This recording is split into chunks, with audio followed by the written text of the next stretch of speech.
사랑하는 별내교회 성도 여러분, 안녕하십니까? 네, 날씨가 이제 따뜻해지나 싶었는데 다시 꽃샘추위로 인해서 조금 다시 추워지는 것 같습니다. 또 추운 날씨 속에서도 또 감기 또 유의하시기 바랍니다. 저는 오늘 이제 내 자랑은 십자가입니다 라는 제목을 가지고 말씀을 나누기를 원합니다. 먼저 하나님의 말씀을 살펴보도록 하겠습니다. 하나님의 말씀 갈라디아서 6장 14절의 말씀입니다. 갈라디아서 6장 14절의 말씀 함께 살펴보도록 하겠습니다. 제가 읽어보도록 하겠습니다. 그러나 내게는 우리 주 예수 그리스도의 십자가 외에 결코 자랑할 것이 없으니 그리스도로 말미암아 세상이 나를 대하여 십자가에 못 박히고 내가 또한 세상을 대하여 그러하니라. 아멘. 여러분, 제가 초등학교 때 일입니다. 우리 별내교회에도 어린이들이 많이 있는데 제가 초등학교 때도 열심히 부모님 따라서 교회를 갔었습니다. 안식일 오후가 되면 어린 친구들과 함께, 초등학교 친구들과 함께 교회를 뛰어다니면서 노는 것이 저희 안식일 오후였습니다. 한 번은 이런 적이 있었습니다. 교회에 있는 이렇게 십자가에 가가지고 가까이 가서 저희 초등학생들끼리 돌아가면서 십자가에 매달리는 척하면서 나 봐라, 예수님 같지? 이런 장난을 치기도 했었습니다. 그때는 아무것도 몰랐고 철이 없었기 때문에 그랬던 것 같습니다. 그때의 십자가는 저에게 큰 의미가 있다기보다는 어쩌면 저의 놀잇감 중에 하나였는지도 모릅니다. 그러나 오늘 본문 말씀을 보면 바울은 이렇게 고백합니다. 그러나 내게는 우리 주 예수 그리스도의 십자가 외에 결코 자랑할 것이 없다. 사실 사도 바울은 우리가 알고 있는 대로 누구보다 앞장서서 예수님 믿는 자들을 핍박하던 그런 사람이었습니다. 그는 엘리트 집안에서 자란 사람이었습니다. 그를 간단하게 소개하자면 사도행전 23장 6절에 사도 바울은 나는 바리새인이요 이렇게 얘기합니다. 또한 22장 25절로 28절에 보면 본인은 로마 시민권을 가지고 있다고 얘기합니다. 그리고 그는 장막 만드는 일을 배워서 직업으로 삼고 있었고 지금의 하버드나 좋은 대학, 좋은 교육이라고 할 수 있는 가말리엘의 문화에서 교육을 받았습니다. 바울은 이렇게 소위 말해 잘 먹고 잘 사는, 많이 배웠던 그런 사람이었습니다. 사도 바울은 하나님 앞에 서기 전까지는 다른 이름을 가지고 있었지요. 바로 사울이라는 이름입니다. 사도행전 9장 1절부터 있는 말씀을 보도록 하겠습니다. 9장 1절로 2절 말씀 먼저 보도록 하겠습니다. 사도행전 9장 1절로 2절의 말씀입니다. 제가 천천히 읽어보도록 하겠습니다. 9장 1절입니다. 사울이 주의 제자들을 대하여 여전히 위협과 살기가 등등하여 대제사장에게 가서 2절입니다. 다메섹 여러 회당에 갈 공문을 청하니 이는 만일 그 돌을 쫓는 사람을 만나면 모론 남녀하고 결박하여 예루살렘으로 잡아오려 함이라. 하나님 만나기 전에 사울은 예수님의 제자들을 굉장히 위협했지요. 그의 눈빛에는 살기가 가득했습니다. 그리고 예수님의 돌을 쫓는 사람을 결박하여 잡으려고 했습니다. 그런 사울이 하나님 만나는 경험을 하게 됩니다. 하나님 앞에 서는 경험을 하지요. 십자가를 보는 경험을 하게 됩니다. 흔히 말하는 인생의 터닝 포인트가 발생하지요. 이어서 사도행전 9장 3절에 붙어 있는 말씀입니다. 제가 또 읽어보도록 하겠습니다. 3절입니다. 사울이 행하여 다메섹에 가까이 가더니 호련히 하늘로서 빛이 저를 둘러 비치는지라. 4절 땅에 엎드려져 들음에 소리 있어 가라사대 사울아 사울아 네가 어찌하여 나를 핍박하느냐 하시거늘. 5절입니다. 대답하되 주여 니시오이까 가라사대 나는 네가 핍박하는 예수라. 6절 내가 일어나서 성으로 들어가라 행할 것을 내게 이를 자가 있느니라 하시니 같이 가던 사람들은 소리만 듣고 아무도 보지 못하여 말을 못하고 섰더라. 8절입니다. 사울이 땅에서 일어나 눈은 떴으나 아무것도 보지 못하고 사람의 손에 끌려 다메섹으로 들어가서 사흘 동안을 보지 못하고 식음을 전폐하니라. 사울이 하나님 앞에 섰던 장면입니다. 아닙니다. 어쩌면 하나님이 예수님이 사울 앞에 섰던 장면이 더 맞을 것입니다.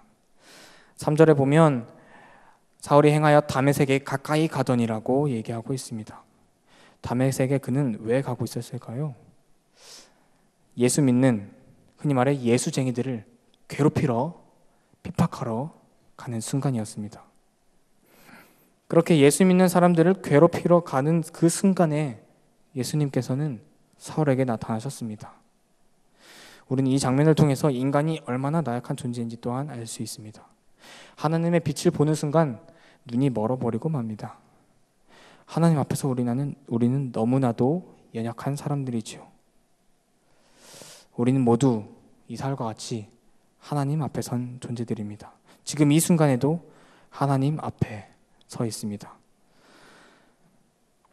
예수님께서 사울에게 나타난 장면은 예언의 시는 이렇게 얘기합니다. 공포에 사로잡히고 강렬한 빛으로 거의 눈이 먼 사울의 동료들은 어떤 음성은 들었으나 아무 사람도 보지 못하였다. 그러나 사울은 들은 말을 깨달았으며 그에게 말씀하신 분 곧 하나님의 아들이 그에게 분명하게 나타났다. 사울은 그의 앞에 서신 영광스러운 분에게서 십자가에 못 박히셨던 그분을 보았다. 그 상처받은 유대인의 영혼 위에 구주의 얼굴의 모습이 영원히 인각되었다. 그분의 말씀은 놀라운 힘으로 그의 마음을 찔렀다.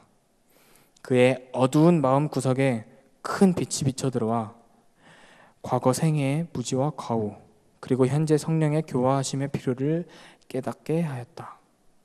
이제 사울은 예수의 제자들을 박해함으로 실은 사단의 일을 하고 있었다는 사실을 깨달았다. 하나님의 아들이 사울에게 분명하게 나타났습니다. 사울을 그리고 십자가에 달려 들어가신 그분을 사울은 보았습니다. 그의 어두운 마음 구석에 빛이 들어왔습니다. 사랑하는 별내교회 성도 여러분, 우리 마음속에 십자가를 알고 있는 우리 마음속에 예수님의 빛이 있습니까? 그 빛이 지금 마음구석에 있다면 우리는 바울이 변한 것처럼 밖에 나가서 예수님의 십자가를 전해야 할 것입니다. 이어서 예언의 시는 이렇게 이야기합니다.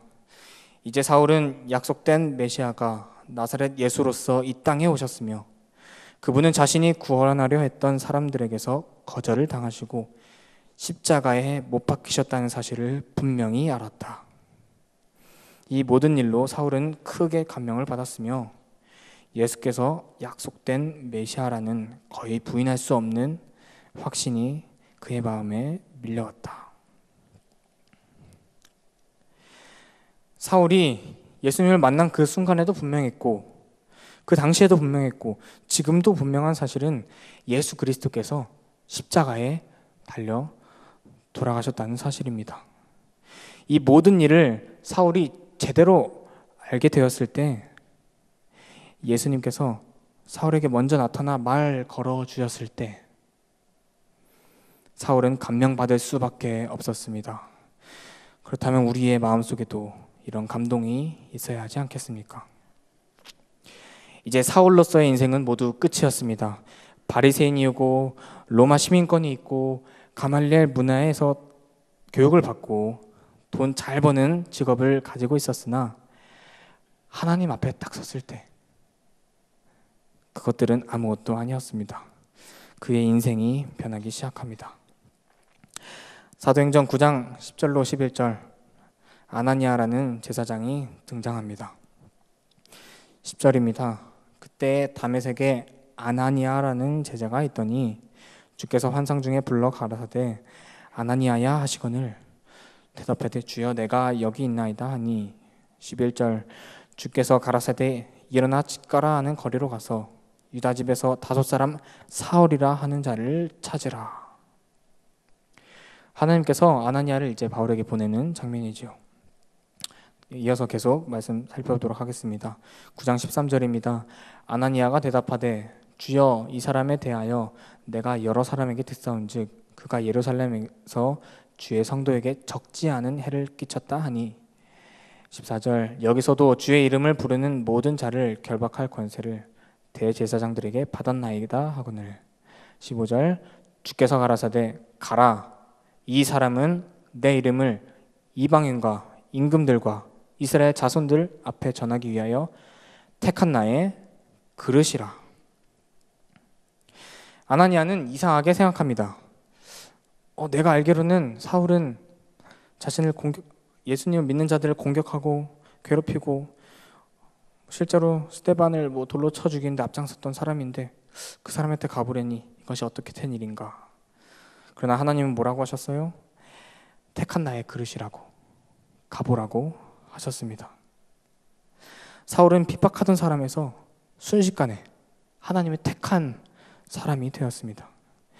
십자가를 만난 사람은 하나님께서 분명히 사용한다는 사실입니다.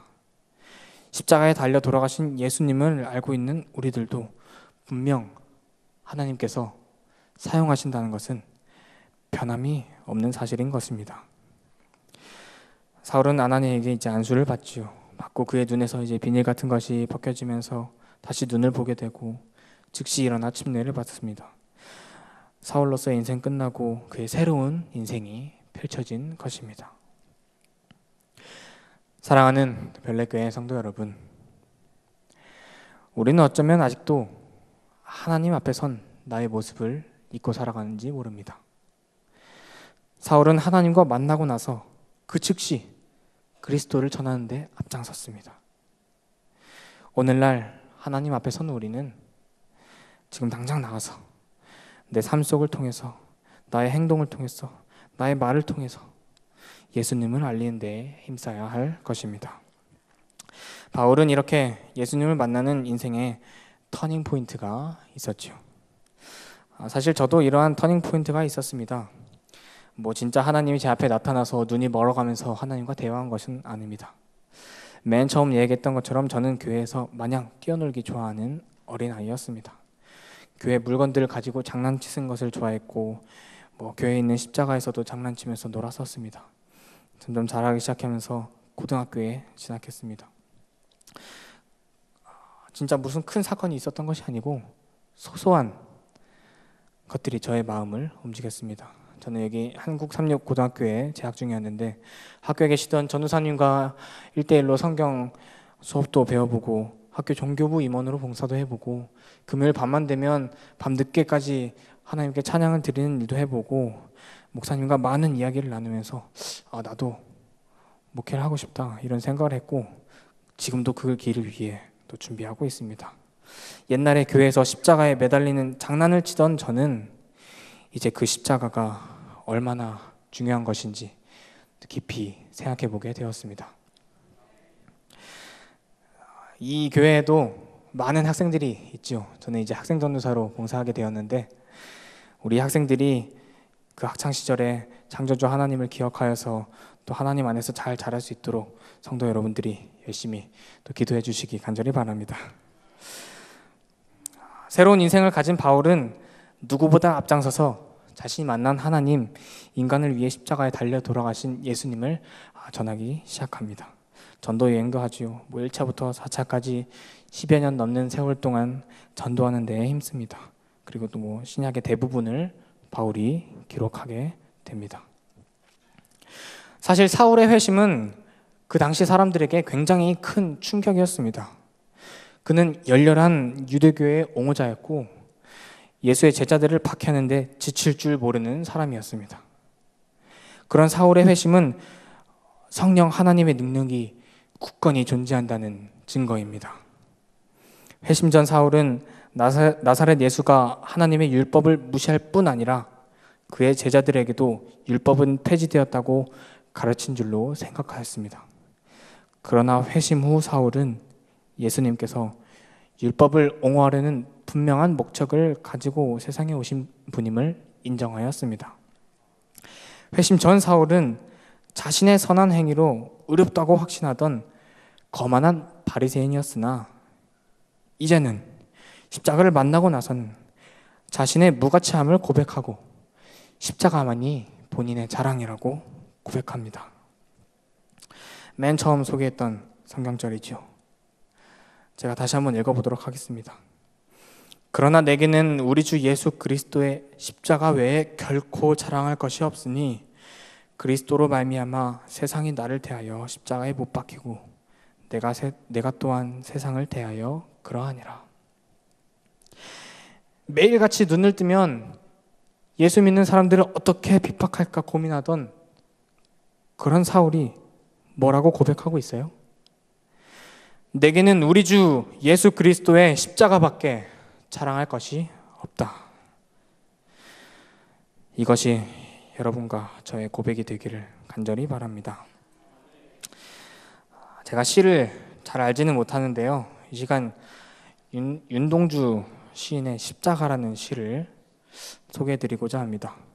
이 시는 암담하고 암울한 일제강점기 시대의 어두운 현실 상황에서 쓴 시입니다. 이런 어두운 상황에도 굴하지 않고 괴로우면서도 행복한 면류관을 쓰기 바랬던 이 윤동주 시인의 순결한 기독교적 세계관과 시인으로서의 비장한 또 소명의식이 가장 강렬하게 드러난 작품이라고 합니다. 제가 천천히 한번 읽어보도록 하겠습니다. 십자가, 윤동주. 쫓아오던 햇빛인데 지금 교회당 꼭대기 십자가에 걸리었습니다. 첨탑이 저렇게도 높은데 어떻게 올라갈 수 있을까요? 종소리도 들려오지 않는데 휘파람이나 불며 서성거리다가 괴로웠던 사나이 행복한 예수 그리스도에게처럼 십자가가 허락된다면 모가지를 들이우고 꽃처럼 피어나는 피를 어두워가는 하늘 밑에 조용히 흘리겠습니다.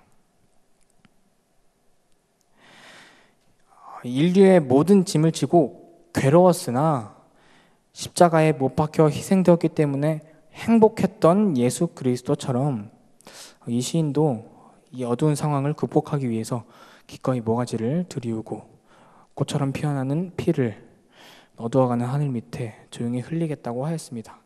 저는 여기서 살짝 궁금한 점이 들었어요.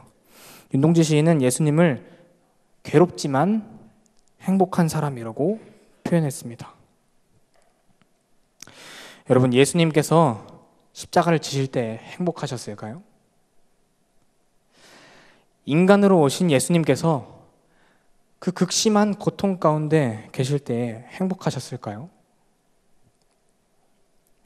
그는 인간의 몸으로 이 세상에 내려왔습니다.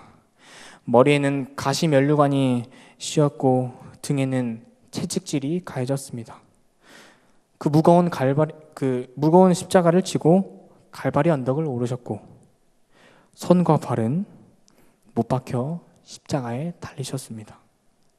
그런 예수님은 행복하셨을까요? 시대소망 831페이지는 이렇게 말씀을 주고 있었습니다. 그리스도께서 재판을 받으시고 십자가에 못 박히신 후에 제자들은 기가 죽고 몹시 수치심을 느끼리라고 사람들은 생각했었다. 그들의 원수들은 저희 얼굴에서 슬픔과 패배의 그림자를 볼 수 있을 것으로 기대했다.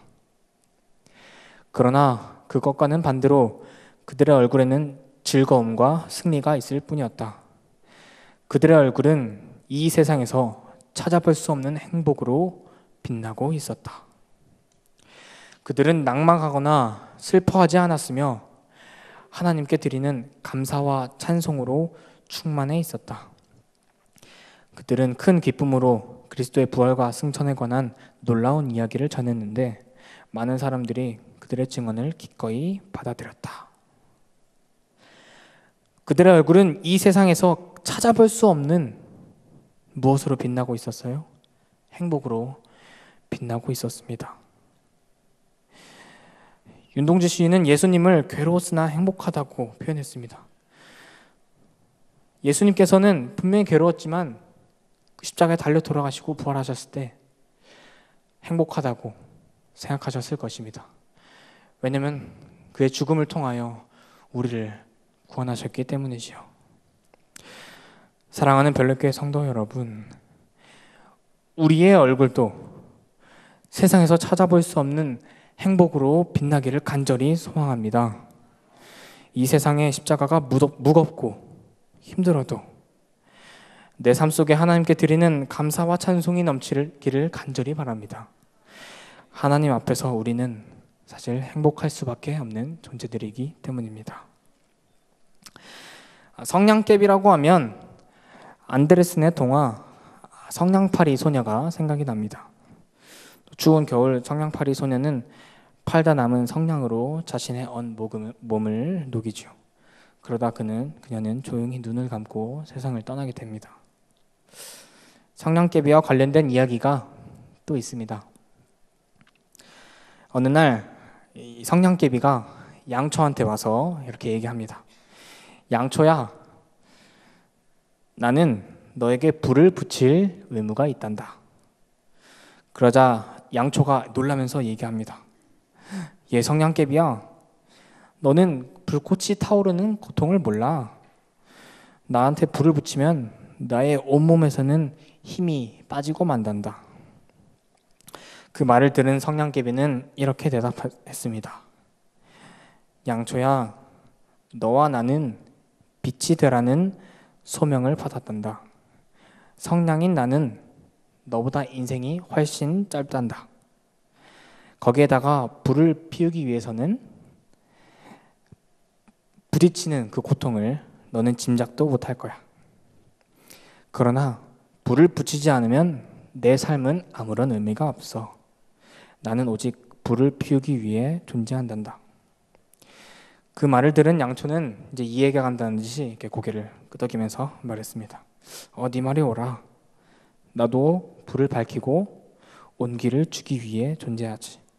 그러니 이제 괜찮으니까 내 몸에 불을 붙여도 좋아. 이 세상에 모든 존재하는 것에는 하나님이 허락하신 그 존재의 의미가 있기 마련입니다. 이것을 깨닫는 것이 바로 소명의식이지요. 성냥개비는 불을 피워야 한다는 소명의식에 투철했습니다.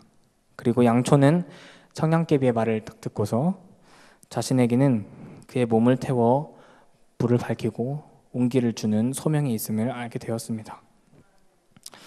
사울은 예수님과 만남으로 본인의 소명을 찾았습니다.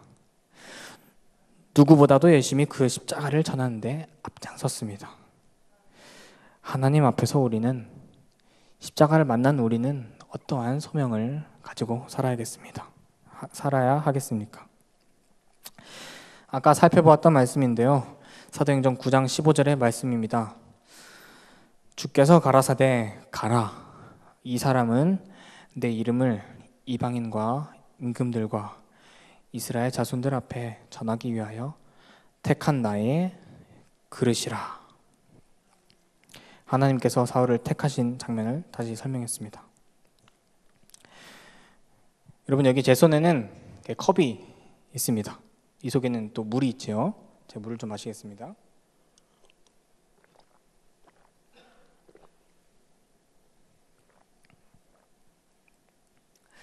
제가 물을 마셨습니다. 이게 방금 무슨 컵이었어요? 물컵이었습니다. 자, 그러면 펜이 있습니다. 이 펜을 이제 여기다 넣으면 어떻게 될까요? 그렇죠. 이 컵은 이제 펜 꽂이가 되는 것입니다. 연필 꽂이가 되는 것이죠.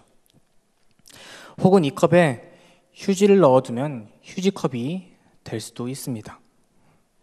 이 안에 어떠한 것이 들어가냐에 따라서 그 용도가 변하는 것이죠. 누가 어떻게 사용하려는가에 따라서 달라지는 것이 컵, 즉 그릇입니다. 하나님께서 사울을 하나님의 그릇으로 선택하셨습니다. 우리 또한 하나님께서는 당신의 그릇으로 선택한 백성들입니다. 이 그릇에 우리는 무엇을 담으시겠습니까? 나라는 이 그릇에, 나의 이 마음속 그릇에 어떤 것을 가지고 살아갈 것입니까? 사랑하는 별내교회 성도 여러분, 하나님 앞에 서기 전 사울과 하나님 앞에 서고 난 후의 사울은 완전히 다른 사람이었습니다. 십자가를 알기 전과 후는 180도 달라진 사람입니다. 하나님 앞에서 우리는 어떤 사람으로 사시겠습니까? 아직도 우리의 자랑은 십자가가 아닌 다른 것입니까? 말씀을 마칩니다. 그리스도의 죽음은 인류에 대한 하나님의 크신 사랑을 입증합니다. 그것이 우리의 구원의 보증입니다.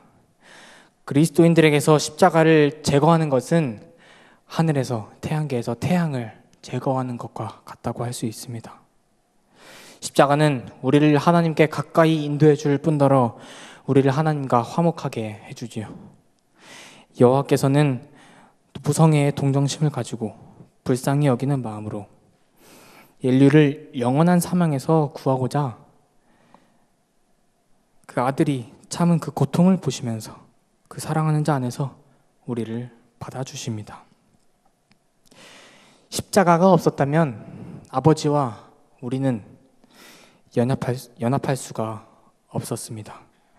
거기에 우리의 모든 소망이 달려있는 것입니다.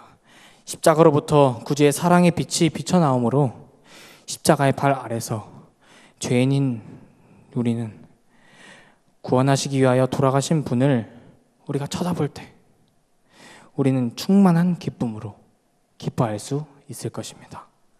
이는 우리의 죄가 사함을 받은 까닭이기 때문이죠.